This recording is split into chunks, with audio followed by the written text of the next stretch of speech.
ഇന്ന് നമ്മൾ നല്ല ടേസ്റ്റി ആയിട്ടുള്ളൊരു നാടൻ നെത്തോലി മീൻ കറിയാണ് കേട്ടോ തയ്യാറാക്കുന്നത്. നെത്തോലി മാത്രമല്ല ചെറിയ തരം ഏത് മീനും നമുക്ക് ഇതേ രീതിയിൽ തന്നെ കറി വയ്ക്കാവുന്നതാണ്. നല്ല ടേസ്റ്റ് ആയിരിക്കും. 1 കിലോ മീനാണ് എടുത്തിരിക്കുന്നത്. ഇനി നമുക്ക് ആദ്യം തന്നെ കറിക്ക് വേണ്ട അരപ്പ് തയ്യാറാക്കാം. അതിന് വേണ്ടിയിട്ട് ഞാനിവിടെ അരമുറി തേങ്ങയാണ് എടുത്തിരിക്കുന്നത്. കപ്പിൻ്റെ അളവിലാണെങ്കിൽ 1 കപ്പ് തേങ്ങ എടുക്കണം. ഇനി ഇതിലേക്ക് 1 ടേബിൾ സ്പൂൺ മുളക് പൊടി ചേർക്കാം. ഇത് നല്ല എരിവുള്ള മുളക് പൊടിയാണ്. ഇതിൻ്റെ കൂടെ തന്നെ 1 ടീസ്പൂൺ മല്ലിപ്പൊടി കൂടി ചേർക്കാം. ഇനി 1/2 ടീസ്പൂൺ മഞ്ഞൾപ്പൊടി കൂടി ചേർക്കാം. ഇതിൻ്റെ കൂടെ തന്നെ ഒരു 5 ചെറിയുള്ളി കൂടി ചേർക്കാം. പിന്നെ ഒരു 1/4 ടീസ്പൂൺ ചെറിയ ജീരകം കൂടി ചേർക്കണം. ഞാനത് പിന്നീട് ചേർത്തിരുന്നു, പക്ഷേ വീഡിയോയിൽ റെക്കോർഡായിട്ടില്ല. അപ്പോൾ നിങ്ങളത് മറക്കാതെ ചേർക്കണം. അപ്പോൾ നമുക്കിത് ആവശ്യത്തിന് വെള്ളം കൂടി ഒഴിച്ച് നമുക്കിത് അരച്ചെടുക്കാം. അപ്പോൾ നമ്മുടെ അരപ്പ് ഇവിടെ റെഡി ആയിട്ടുണ്ട്. അപ്പോൾ നല്ല ഫൈൻ പേസ്റ്റായിട്ട് വേണം അരച്ചെടുക്കാനായിട്ട് എടുക്കാം. അപ്പോൾ ആദ്യം തന്നെ ഒരു മൺചട്ടിയിലേക്ക് നമ്മൾ വെച്ചിരിക്കുന്ന അരപ്പ് ചേർക്കാം. ഇതിലേക്ക് ആവശ്യത്തിന് വെള്ളം കൂടി ഒഴിച്ചു കൊടുക്കുക. ഇനി ഒരു വലിയ കഷ്ണം ഇഞ്ചി ചെറുതായിട്ട് കട്ട് ചെയ്തതും കൂടെ തന്നെ ഒരു 5 പച്ചമുളകും കൂടി ചേർക്കാം. ഒരു നാരങ്ങ വലുപ്പത്തിലുള്ള വാളംപുളി വെള്ളത്തിലിട്ട് കുതിർത്തതിന് ശേഷം ആ പുളിവെള്ളം കൂടി പിഴിഞ്ഞൊഴിക്കാം. ആവശ്യത്തിനുള്ള ഉപ്പും കൂടി ചേർക്കാം. ഇനി നന്നായിട്ടൊന്ന് മിക്സ് ചെയ്തെടുക്കാം. ഇത് മിക്സ് ചെയ്തതിന് ശേഷം ചാറിൻ്റെ കൺസിസ്റ്റൻസി നോക്കുക. കുറച്ചും കൂടി ചാറ് വേണമെങ്കിൽ ഈ സമയത്ത് തന്നെ നമുക്ക് കുറച്ച് വെള്ളം ഒഴിക്കാവുന്നതാണ്. അതേപോലെ തന്നെ ഉപ്പും പുളിയൊക്കെ ഈ സമയത്ത് തന്നെ ഒന്ന് ടേസ്റ്റ് ചെയ്ത് നോക്കുക. വേണമെങ്കിൽ കുറച്ചും കൂടി ചേർക്കാവുന്നതാണ്. ഇനി നമുക്ക് ഈ കറി ഒന്ന് തിളപ്പിച്ചെടുക്കാം. കറി തിളച്ചതിന് ശേഷം നമുക്കിതിലേക്ക് മീൻ ചേർക്കാം.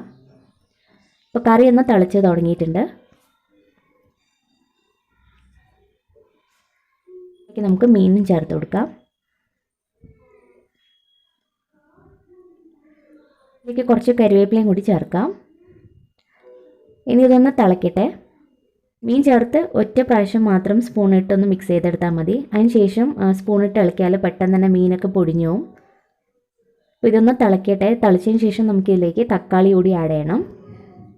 അപ്പോൾ നമ്മുടെ കറി ഒന്ന് തിളച്ചിട്ടുണ്ട്. ഇനി ഇതിലേക്ക് ഒരു തക്കാളി കട്ട് ചെയ്തതാണ്, അതും കൂടി ചേർക്കാം. തക്കാളി ചേർത്തതിന് ശേഷം നമുക്കിതൊന്ന് അടച്ചു വെച്ച് ഒരു 5 മിനിറ്റ് ലോ ഫ്ലെയിമിൽ ഇട്ട് വെച്ചാൽ മതി. നമ്മുടെ കറി റെഡി ആയിരിക്കും. ചെറിയ മീനായതുകൊണ്ട് തന്നെ പെട്ടെന്ന് തന്നെ വെന്ത് കിട്ടും.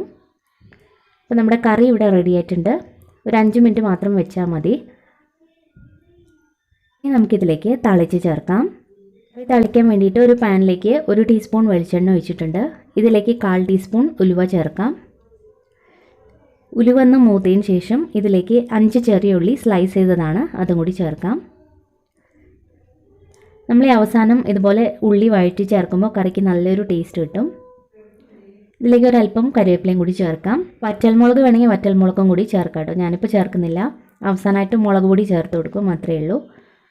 ഇപ്പോൾ ഉള്ളി അത്യാവശ്യം നന്നായിട്ട് തന്നെ വഴണ്ട് വന്നതിന് ശേഷം ഇതിലേക്ക് 1/2 ടീസ്പൂൺ കാശ്മീരി മുളക് പൊടി കൂടി ചേർക്കാം. നല്ലൊരു കളർ കിട്ടും. മുളക് പൊടി ചേർത്തതിന് ശേഷം നമുക്ക് ഉടനെ തന്നെ സ്റ്റൗ ഓഫ് ആക്കാം, അല്ലെങ്കിൽ പിന്നെ ഈ പൊടി കരിഞ്ഞോ. നമുക്ക് ഈ താളിച്ചത് കറിയിലേക്ക് ഒഴിച്ചു കൊടുക്കാം. ഇത്രയേ ഉള്ളൂ. വളരെ സിമ്പിളായിട്ട് ഉണ്ടാക്കാൻ പറ്റുന്ന നല്ലൊരു ടേസ്റ്റി കറിയാണ്. നമുക്ക് പതുക്കെ ഒന്ന് മിക്സ് ചെയ്ത് കൊടുക്കാം. ഇത് നമ്മൾ ഉടനെ കഴിക്കുന്നേക്കാളും ഒരു 1-2 മണിക്കൂറൊക്കെ വെച്ചതിന് ശേഷം കഴിക്കുന്നതായിരിക്കും നല്ലത്. മീനൊക്കെ കണ്ടില്ലേ, നല്ല പാകത്തിന് തന്നെ വെന്തിട്ടുണ്ട്, പൊടിഞ്ഞൊന്നും പോയിട്ടില്ല.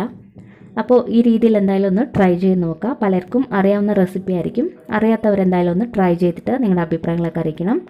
അതുപോലെ നിങ്ങൾ ഈ വീഡിയോ ആദ്യമായിട്ടാണ് കാണുന്നതെങ്കിൽ ഇഷ്ടപ്പെടുകയാണെങ്കിൽ ലൈക്ക് ചെയ്യാനും അതുപോലെ തന്നെ സബ്സ്ക്രൈബ് ചെയ്യാനും മറക്കരുത്. താങ്ക്